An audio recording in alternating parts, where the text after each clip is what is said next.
Hoje a gente vai dar continuidade ao nosso texto lá, a nossa sequência de aula, na verdade, em Marcos. Marcos, capítulo de número, aliás, panorama completo do Evangelho de Marcos, né? Então, já deixem suas Bíblias aí prontas aí no Evangelho de Marcos, que a gente vai explorar bastante hoje, né? O Evangelho de Marcos. Na aula passada, a gente viu bastante coisa a respeito do Evangelho de Marcos. A gente viu, por exemplo, que no Evangelho de Marcos nós temos dois eventos que são o mesmo evento, porém acontecendo em horários diferentes. Um é o pôr do sol, né, que acontece bem no capítulo 1. Oi? Você pode, a minha está meio coisada aqui, mas você pode, usa a da Mariana. E aí, Mariana, tu usa a minha, que a minha está com a capa solta. Sabe abrir no Evangelho de Marcos ou quer que eu ajude você? Deixa eu abrir aqui. Deixa eu abrir.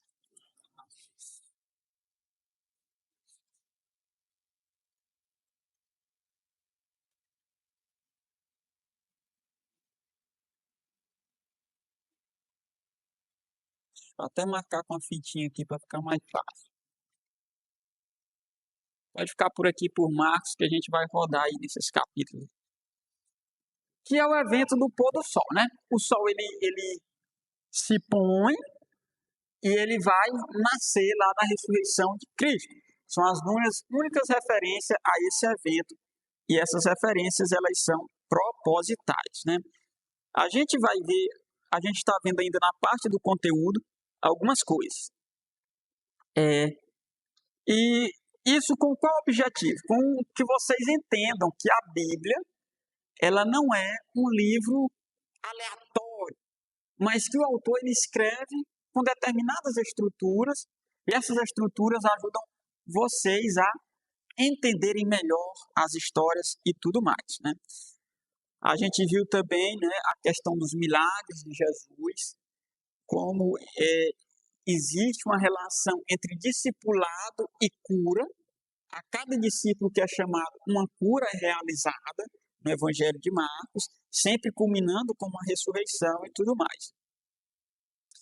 A gente viu também a questão da cegueira, da surdez e da mudez espiritual, como sendo um desenvolvimento de outros textos da Escritura. E hoje a gente vai entrar no que a gente chama de... tem um termo técnico, eu vou citar o termo técnico, só que eu não gosto do termo técnico, né? Porque ninguém lembra isso. Mas são duas figuras de linguagem que a gente chama de prolepse e analepse. Talvez vocês nunca nem tenham ouvido falar um negócio feio desse, né? Prolepse e analepse. O que seria isso? É quando o escritor ele dá uma antecipação do que ele vai falar lá na frente. A gente chama isso aí de bizu, né? Assim é o linguajar, a gíria, né? Vou te dar aqui um bizu. Não tem quando a pessoa dá um bizu? Pois é, seria o bizu que a gente chama, né? E a analepse seria o quê? O eco. Então ele vai dar uma informação ali que parece relevante, né? E lá na frente ele desenvolve essa informação. Ele deu o eco daquilo que ele já tinha dito anteriormente. Isso acontece bastante no Evangelho de Marcos. É uma das características do Evangelho de Marcos, né? Então, no Evangelho de Marcos, nós temos Jesus sendo o Cristo. Jesus, ele é chamado, é dito que Jesus é o Cristo 7 vezes no Evangelho de Marcos.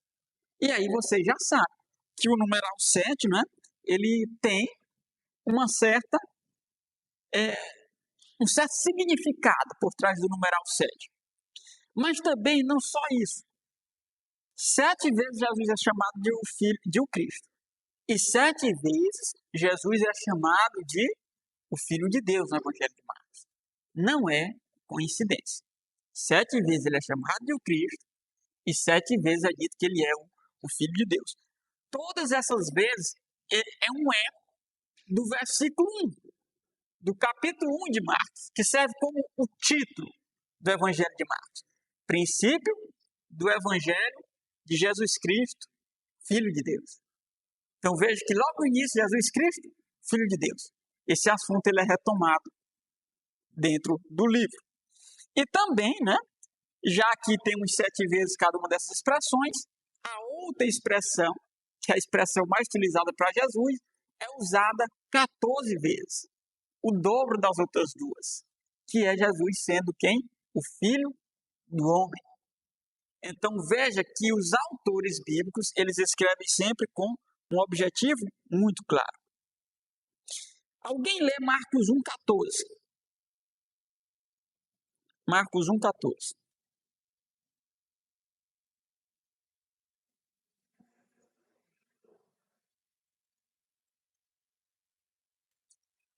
Pronto, né?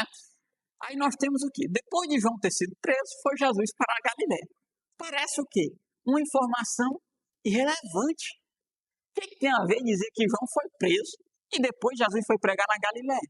Ele poderia muito bem só dizer que Jesus foi pregar na Galiléia. Aí nós temos o quê? Aí nós temos a chamada prolepse, ou uma antecipação do que ele vai ecoar lá na frente. Agora, vire as páginas da Bíblia, vá para Marcos capítulo 6. Marcos capítulo 6, nós temos aí uma amostra de estrutura sanduíche. O que é a estrutura sanduíche? Vou explicar novamente. Né? O que é um sanduíche? Você bota o pão, depois do pão você bota o filé. E em cima do filé você bota o pão de novo. E o termo técnico disso é intercalação, mas a gente chama de sanduíche, que é para facilitar, né? Eu gosto das gírias porque fica mais gravado. O que é isso? É quando Marcos fala uma história, ele interrompe a história e ele conta outra história. Não é que ele esqueceu, não é que ele se enganou.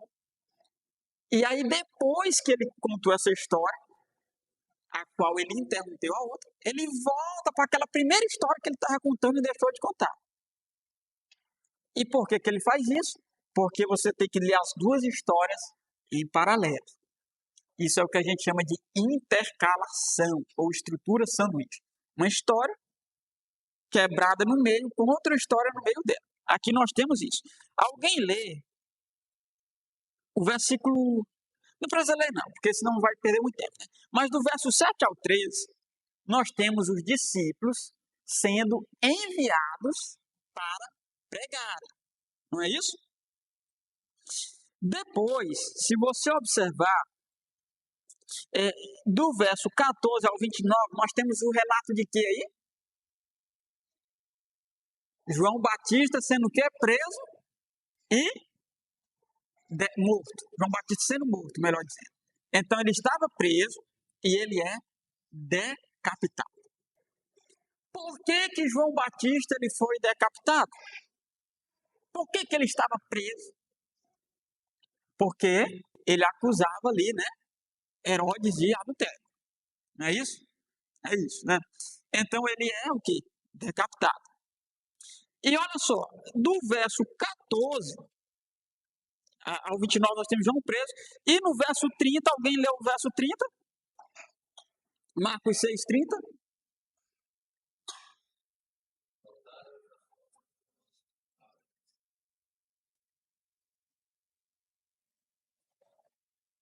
Pronto. Olha só. Eles saíram para pregar, aí é contado que é a história de João Batista. E aí depois ele retoma a ideia de que eles tinham ido para pregar, agora o quê? Voltando, né? Por que isso acontece? Qual o objetivo do autor em demonstrar essa estrutura? Aí você tem que ver as duas coisas em contrastes, ou em equivalência. Veja que ele disse que João foi preso, depois de João ter sido preso, Jesus saiu para fazer o quê? Para pregar. Agora, novamente, ele tem a pregação e João Batista. Aí nós temos uma expressão muito clara. Qual é a expressão clara? João foi preso, morto e decapitado por falar a verdade. Vocês estão prontos para falar a verdade? Isso foi o que aconteceu com João. preso, morto e decapitado por pregar a verdade. Então é isso que vai, ou é isso que pode acontecer com quem? Com vocês.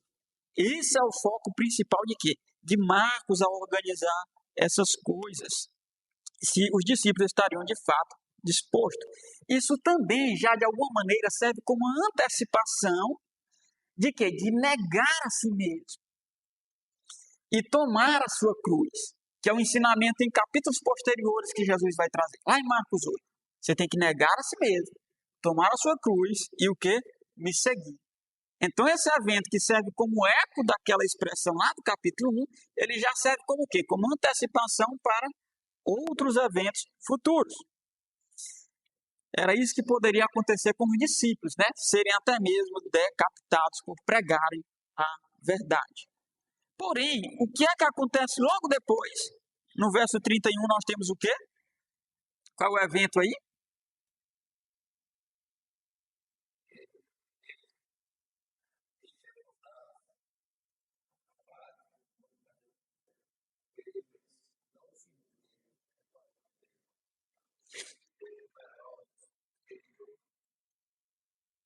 Bom, aí nós vamos ter a multiplicação de pães e peixes, não é isso?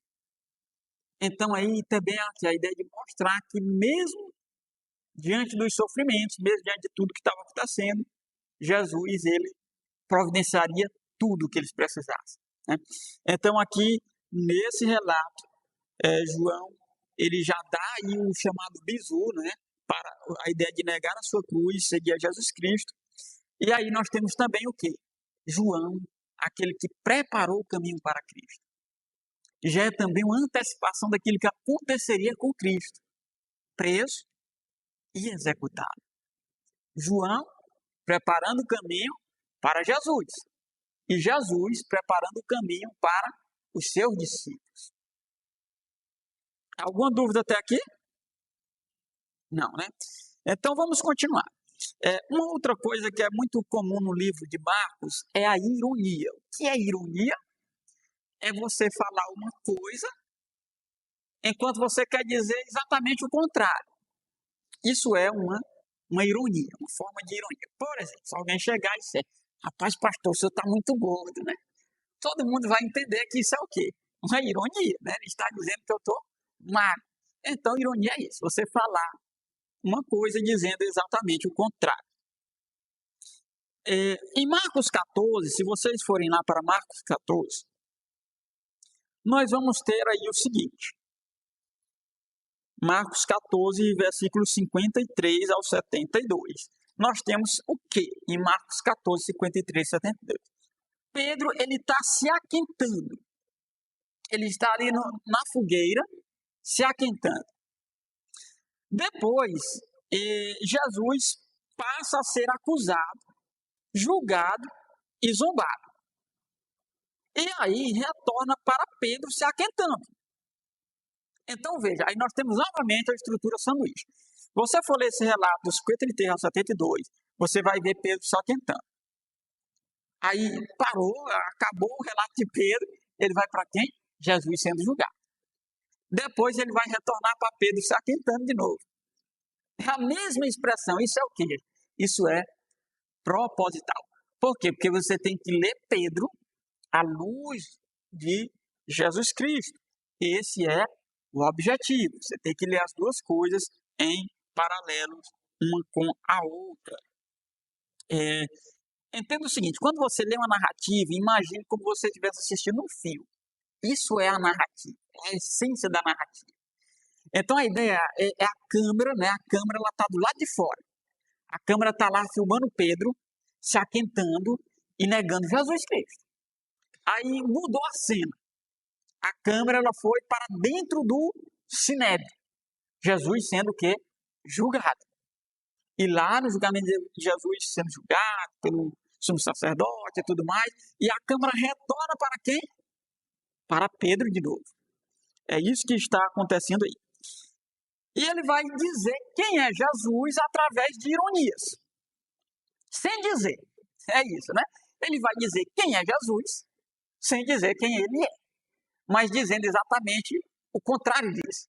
Ou pela boca dos personagens, isso será de alguma forma revelado.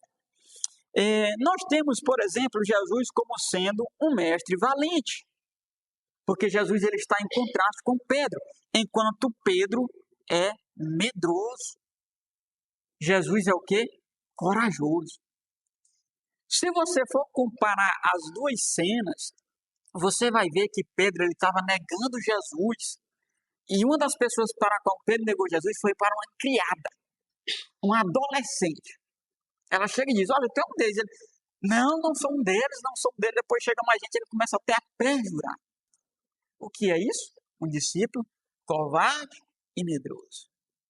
Enquanto Pedro está negando Jesus, o que é que Jesus está fazendo lá dentro? Dizendo exatamente quem ele é.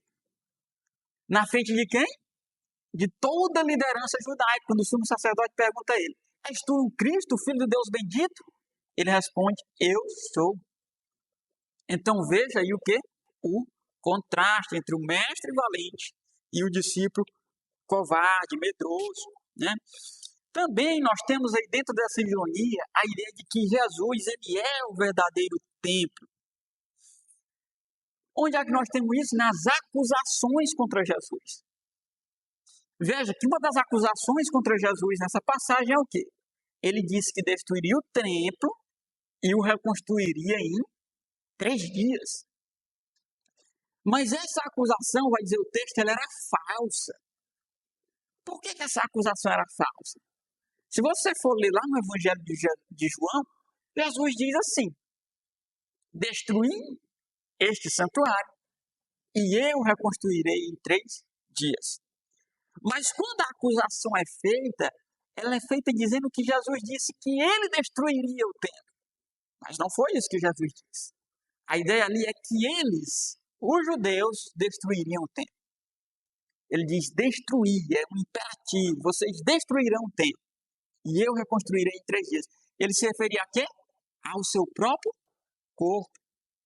Então, de fato, ele era o templo, não aquele templo de pedras, ele era, de fato, o próprio Deus em carne e osso. E essa acusação era falsa, não era exatamente aquilo que Jesus era dito, e a forma como eles diziam também era uma forma para acusar Jesus. Era um sentido pecaminoso, aquele sentido que eles estavam dizendo, enquanto Jesus falava no sentido verdadeiro e claro. Ele era o templo de Deus, onde Deus habitava plenamente. Então você vê que tem uma ironia aí, né? Era pura verdade o que as falsas testemunhas falsamente acusavam. Era uma verdade, mas era o quê? Uma meia verdade. Jesus era o templo de fato. E ele de fato se reconstruiria, o ressuscitaria logo ao 3º dia. E nós temos também o quê? Uma outra ironia, que é o juiz sendo julgado. É isso que nós temos. O juiz sendo o quê? Julgado pelos homens aí nessa passagem. Vai dizer o texto que todos o julgaram réu de morte. E Jesus ele vai responder essa acusação de réu de morte citando Daniel 7, quando ele diz ao sumo sacerdote, que é o Filho de Deus bendito, e ele veria ele vindo sobre as nuvens do céu com poder e muita glória. Ele está se referindo ao texto lá de Daniel 7. E não só isso, mas também ao Salmo 110, onde o Messias se assentaria à destra do trono de Deus, demonstrando que ele é o juiz. E também Jesus ele é um profeta supremo. Isso é dito por meio de ironia também. Leia o versículo 34 de Marcos 10. Marcos 10, 34.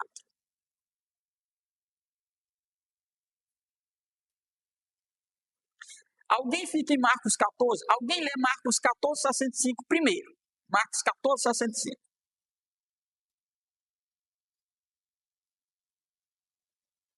Que é o texto lá de Pedro sendo julgado junto com Jesus, né? Aliás, Pedro negando Jesus e Cristo sendo julgado. 65.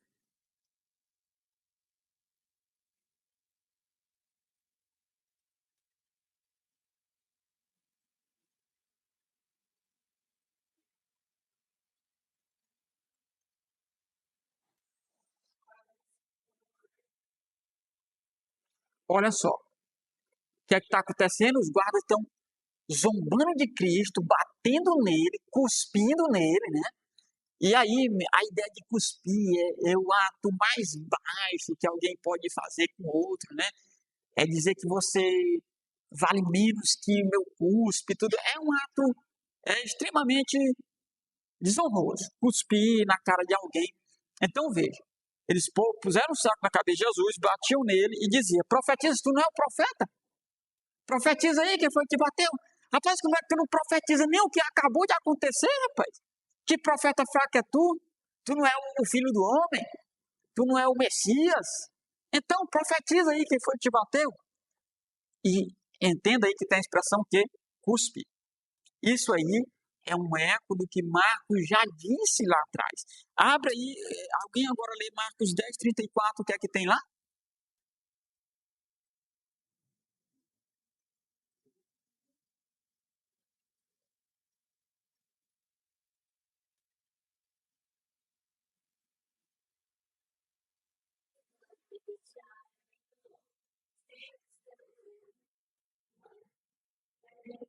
É o 10:34. É.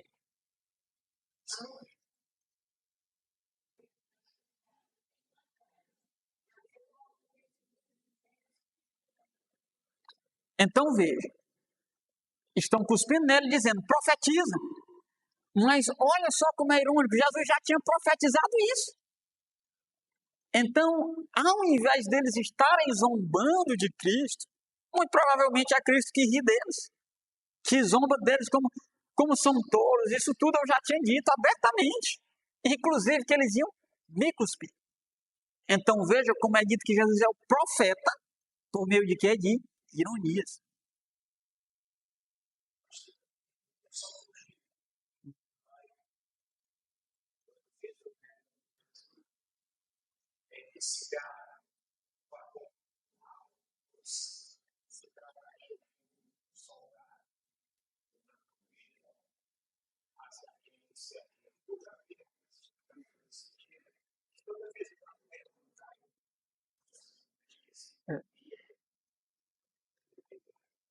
Eu não saberia dizer não, viu, com exatidão. Eu já ouvi falar na questão aí de que o gado seria uma espécie de sirene e tudo mais, né? Entretanto, eu não li ainda um historiador muito confiável. É muito provável que, por exemplo, não há nenhum indício de que, por exemplo, não seja de fato um galo, entendeu? Pode ser mesmo um galo, porque você vê o galo canta mesmo à noite, né? Então, assim, independentemente do que seria esse galo, não faz muita diferença. Eu não saberia dizer com exatidão, não. Teria que. Sempre tive essa dúvida do que seria esse galo mesmo. É, é porque tem um negócio tinha um negócio que o nome era galo, né?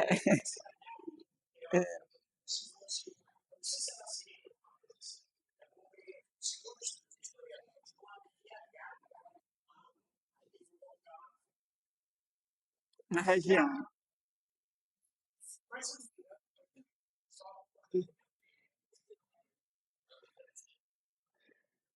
Porque poderia ser tanto galo. Tinha duas coisas chamadas de galo, que era o galo animal e o galo sirene. Mas eu não saberia dizer com exatidão. Acho que é impossível assim, responder com exatidão, né? Do que seria de fato que. Mas aí, olha só. Então veja. Ele cuspindo em Jesus e dizendo profetizem quando Jesus já tinha profetizado tudo aquilo. E não só isso. O que é que está acontecendo do lado de fora? A profecia de Jesus se cumprindo. Pedro negando Jesus. Então, tudo isso aí que eles estão falando é pura o quê? Tolice. Eles estão cegos espiritualmente, eles não conseguem ver, eles não conseguem ouvir. Então, veja como ele é o quê? O verdadeiro profeta, o profeta supremo. Todas as profecias dele se cumprindo e os tolos dizendo, profetiza quem foi que te bateu. Então,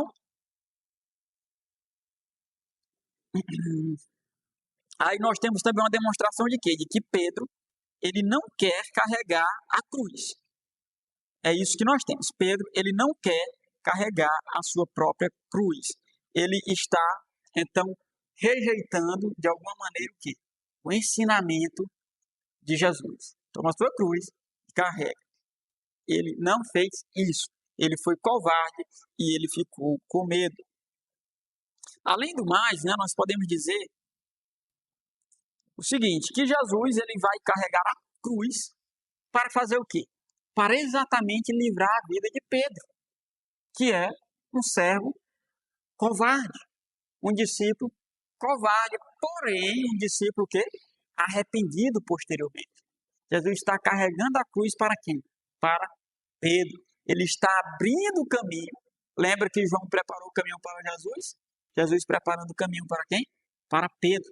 Preparando o caminho para seus discípulos, porque Pedro haveria de fato de morrer semelhantemente, né? Então aí nós temos um contraste. Pedro nega quem Jesus é, enquanto Jesus está dizendo exatamente quem ele é. Jesus, ele fez o quê? Ele fez aquilo que eles tinham instruído. Ele negou a si mesmo, tomou a sua cruz e carregou para ganhar a vida de quem? Da sua igreja. Ganhar a vida dos seus discípulos. E os discípulos, portanto, deveriam fazer o mesmo. Alguma dúvida até aqui, irmãos?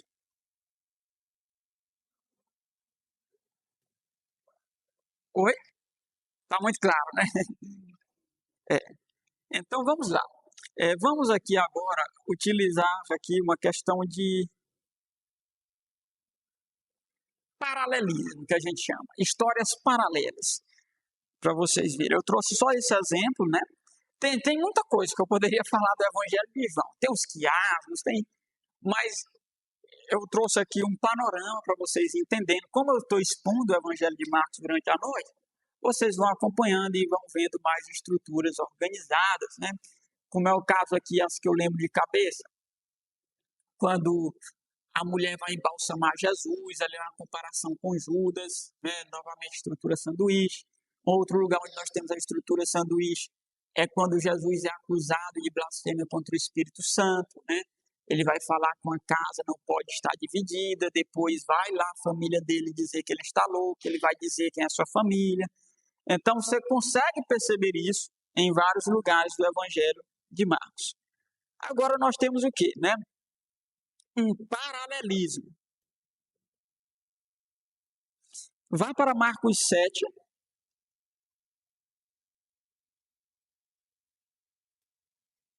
Você não vai precisar ler, não, mas só para você conferir, depois na sua casa, se você quiser ler, você lê, né? Nós temos aí um surdo sendo trazido para Jesus. Um surdo. Aí nós temos o quê? Nós temos a linha A do paralelismo. Paralelismo a gente divide ele por linhas. Então, um surdo é trazido a Jesus. Depois eles rogam que Jesus toque no surdo para curar o surdo. Verso 32. Depois Jesus tira o surdo do meio da multidão. Verso 33.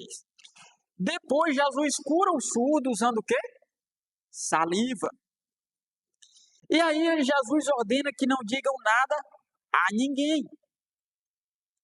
E aí, na linha F, que seria a sexta linha, nós temos o segundo milagre da multiplicação e a explicação do milagre. Multiplicação de pães e peixes, né? Então nós temos essas linhas paralelas e agora nós temos a história que vai fazer paralelo com essas outras linhas. Veja, a gente disse que um surdo foi trazido para Jesus. Agora o que é trazido para Jesus? Um cego. Um cego é trazido até Jesus.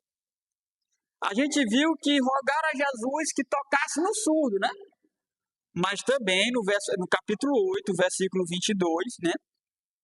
Eles vão rogar que Jesus toque no cego para curar o cego também. Depois Jesus faz o quê?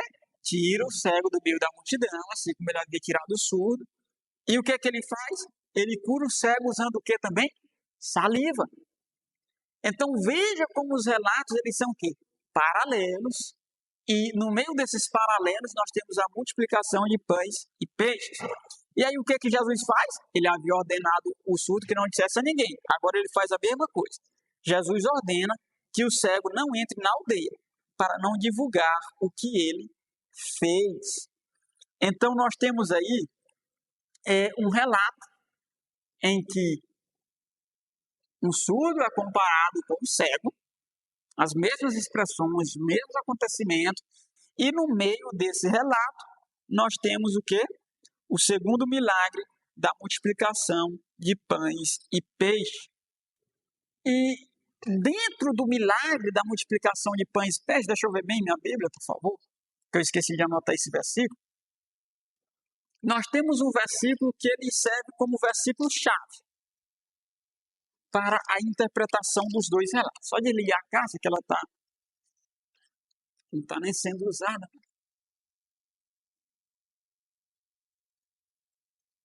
Marcos 8 aí, né, nós temos a segunda multiplicação de pães e peixes.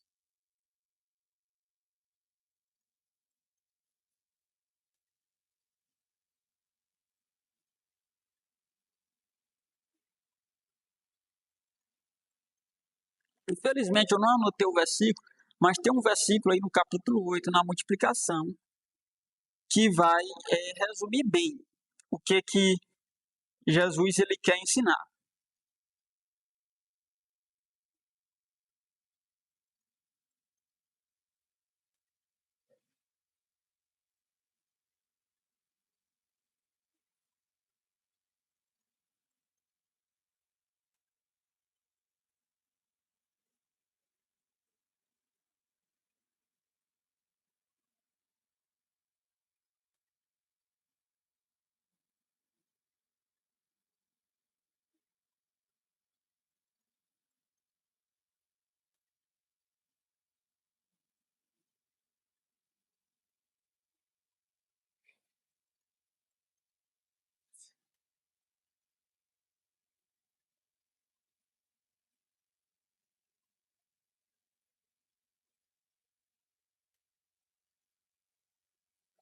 Bom, é o versículo 18 do capítulo 8. Olha só.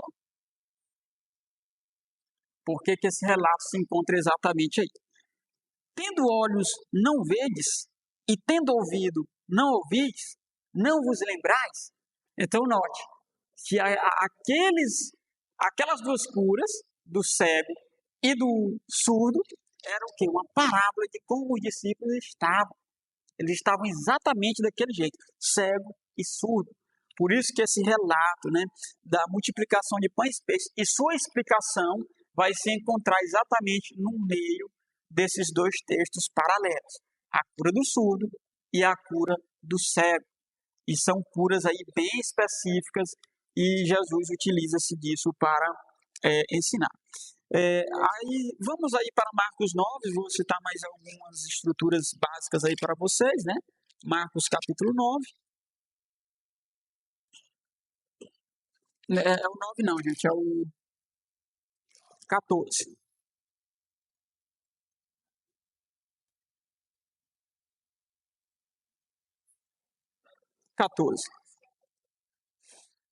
Olha só, outra estrutura aí, né, de intercalação que a gente pode encontrar. Veja só, dali a 2 dias era Páscoa, a festa dos pães asmos. E os principais sacerdotes e os escribas procuravam como o prenderiam à traição e o matariam, pois diziam, não durante a festa, para que não haja tumulto entre o povo. Então veja, falando da Páscoa, o plano para tirar a vida de Jesus e tudo mais. Agora olha só o que é que ele começa a dizer. Estando ele em Betânia, reclinado à mesa, em casa de Simão, o leproso, veio uma mulher trazendo um vaso de alabastro, com preciosíssimo perfume de nardo puro, e quebrando o alabastro, derramou o bálsamo sobre a cabeça de Jesus. Aqui nós temos o relato da mulher ungindo Jesus Cristo, né? Esse relato vai até o verso 9. Agora olha só o verso 10. E Judas Iscariote, um dos 12, foi ter com os principais sacerdotes para lhes entregar Jesus. Olha só como ele retornou, porque ele disse no verso 1 e 2, o plano dos sacerdotes para tirar a vida de Jesus. Ele interrompe com a história da mulher do bálsamo e agora volta falando de Judas, né? Como ele foi entregar Jesus. E diz o verso 11, ele ouvindo, alegraram-se e lhe prometeram dinheiro. nesse mesmo tempo, buscava de uma boa ocasião para o entregar. Então, há um claro contraste entre Judas e essa mulher. Ela que embalsamou Jesus com um perfume preciosíssimo, caríssimo, e Judas foi vender Jesus por míseras 30 moedas de prata. Então, um claro contraste entre um falso discípulo e um verdadeiro discípulo de Jesus Cristo. Então, isso está espalhado em todo o Evangelho, né? Lá em Marcos 2 também nós temos uma estrutura gigantesca, que vai do 2 até o capítulo 3. Nós temos ali a cura de um paralítico, e depois dessa cura nós temos vários ensinamentos, inclusive o foco principal é o banquete. Existe um banquete aí no meio do relato. Eu, infelizmente, não trouxe essa estrutura, mas vocês irão acompanhar nas pregações, eu irei fazer essas citações e vocês vão anotando. Então, veja que os evangelhos, meus irmãos, eles são escritos estruturadamente. E são estruturas, muitas vezes, bem complexas, que a gente olha para isso e só pode dizer, só pode ser inspirado por Deus. Não é uma estruturazinha aqui e depois começa a outra. Não, é uma estrutura que ela já mistura com várias outras. É assim que é organizado. Não é uma estrutura só, mas aquela estrutura ela já está dando início a outra, concluindo outra. Então, veja como é interessante a gente notar isso, porque ajuda na leitura, ajuda demais a você entender, né? Pastor, isso só acontece no Evangelho de Marcos? Não, não é só no Evangelho de Marcos, né? O Evangelho de João, então, meu Deus do céu, né? Por exemplo, nós temos ali no Evangelho de João o relato de Nicodemos, capítulo 3, onde a gente tem um famoso versículo, né? Porque Deus Deus amou o mundo de tal maneira que enviou o seu único filho, para todo aquele que nele crê não pereça, mas tenha a vida eterna. E aí no capítulo 4, vocês lembram qual é o relato que vai acontecer no capítulo 4 de João? Todo mundo sabe qual é. Sabe todo mundo, né? Capítulo 3 é Jesus e Nicodemos. E capítulo 4 de João é Jesus e o evento com Nicodemos aconteceu de noite. E o evento no capítulo 4 aconteceu meio-dia.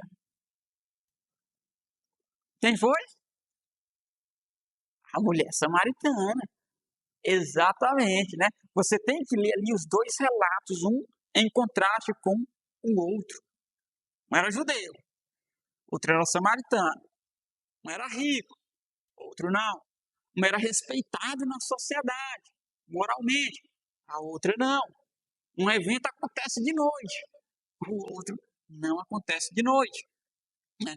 Então existem vários paralelos em todos os evangelhos, como por exemplo, um exemplo do Evangelho de Mateus. Um dos exemplos do Evangelho de Mateus é o princípio do Emanuel, Deus conosco.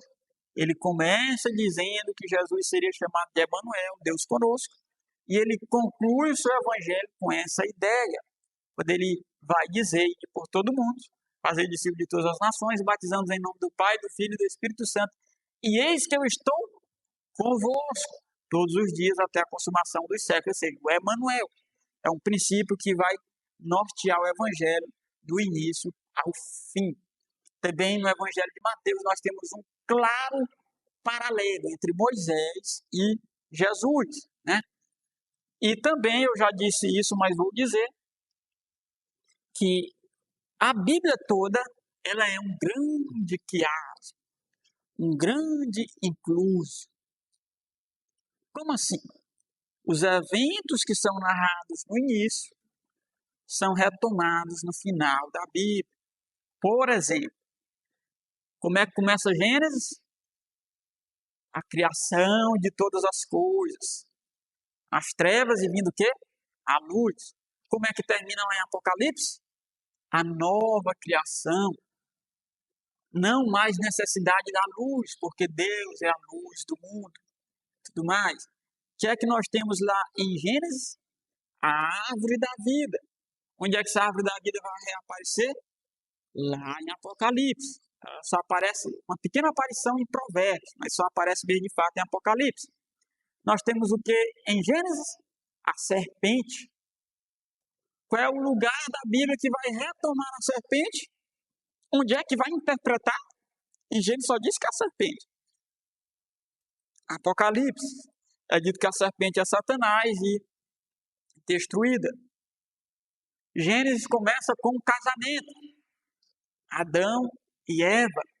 Deus trazendo a noiva para o primeiro Adão. Como é que termina Apocalipse? Novo casamento, as bodas do Cordeiro. Deus trazendo a sua noiva, a igreja, ao segundo Adão, Cristo. Então veja como toda a Bíblia ela é um grande quiasmo. Isso é uma indicação de quê? De conclusão de obra. Não existe, depois de Apocalipse, não tem mais nada para ser acrescentado. Tudo foi o quê? Concluído. Existe uma inclusão, uma conclusão de obra de fato. Tudo já foi dito, explicado, não tem mais novas revelações, não tem mais livro de profetas. Vamos aqui botar aqui o livro do profeta Cainã, depois de Apocalipse, livro do profeta Júnior. Não, tem não, viu? Não existe mais o que? Novos escritos, a revelação ela foi concluída. O grande quiasmo foi feito, o grande inclusão foi feito. Então veja como toda a escritura ela é o quê? Estruturada e ela foi feita para ser inteligível. E os livros da Bíblia, eles são tão belos que não existe no mundo literatura que chegue nem perto disso, nem perto desse nível de estrutura. E veja que, por exemplo, alguns livros foram escritos por pessoas simples, bem simples mesmo. João era pescador. Como é que um homem que é pescador escreve uma estrutura dessa? Somente estando inspirado por Deus. Né? Então, para concluir, eu gostaria de dizer o seguinte: na sua leitura bíblica, não ignore os detalhes. Não tenha pressa para ler a Bíblia. Lembra daquela lição. Capítulozinho de manhã, medita um pouquinho, capítulo de tarde, medita outro pouquinho, capítulo de noite, medita outro pouquinho. Não vai negócio, eu vou ler logo 10 capítulos, que é para me adiantar. Né? Não vai não, porque não adianta nada ler 10 capítulos e não entender nenhum versículo, né? É melhor ler devagarzinho e o que? Entendendo, prestando atenção, imaginando, meditando. Os irmãos têm alguma dúvida?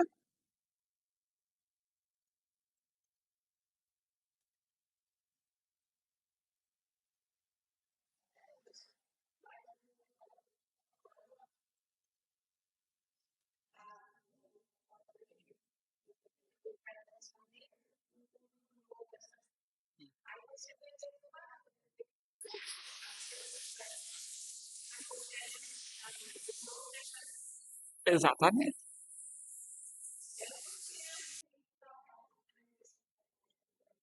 verdade.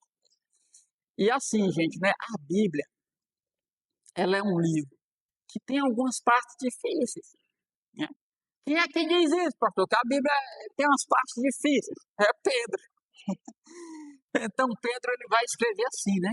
Que Paulo escreveu algumas coisas difíceis de interpretar, o qual os indoutos, né, vão que distorcer para a sua própria destruição. Se Pedro está dizendo que Paulo escreveu algumas coisas difíceis, que eles se conheciam pessoalmente, viviam no mesmo contexto, falavam a mesma língua, imagine para nós. Entretanto, a Bíblia ela não é toda difícil, algumas partes são difíceis, mas a mensagem de salvação ela é fácil. Até uma criança entende. Por exemplo, quando você lê assim, no princípio criou Deus os céus e a terra. Então a criança entende que foi Deus que criou as coisas. Quando você lê assim, que Jesus ele veio nos salvar dos nossos pecados, todo mundo entende, né? Que Jesus ele é o Salvador. Então a Bíblia, na sua mensagem principal, ela é clara. Entretanto, ela existem camadas na Escritura. É igual uma cebola, né? Você vai cortando as camadas. Pois é, a Bíblia ela existe camadas. Tem as camadas mais fáceis, aí umas mais difíceis e tudo mais. É por isso que Deus instituiu o quê? Ministros na igreja. Uma das funções do presbítero é o quê? Ensinar as pessoas. Para isso que eu estou aqui, os pastores estão na igreja, para quê? Para ensinar a Bíblia às pessoas, para que elas aprendam, para que elas entendam melhor. Esse é o objetivo do quê? Daquele que ensina, do ministro do Evangelho. Inclusive é dito, né, na Escritura, lá o texto do Eunuco, que ele está lendo e não está entendendo.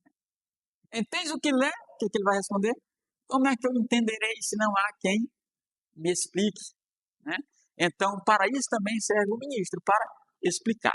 E a cada dia mais, pode ter certeza de uma coisa, vocês vão crescendo, vocês vão melhorando, vocês vão começando a entender. Quando eu li a Bíblia, né, eu gosto ainda, né, muito do livro de Apocalipse. Aí tinha lá meus 12 anos de idade, eu abria, vou ler e vou entender tudo agora.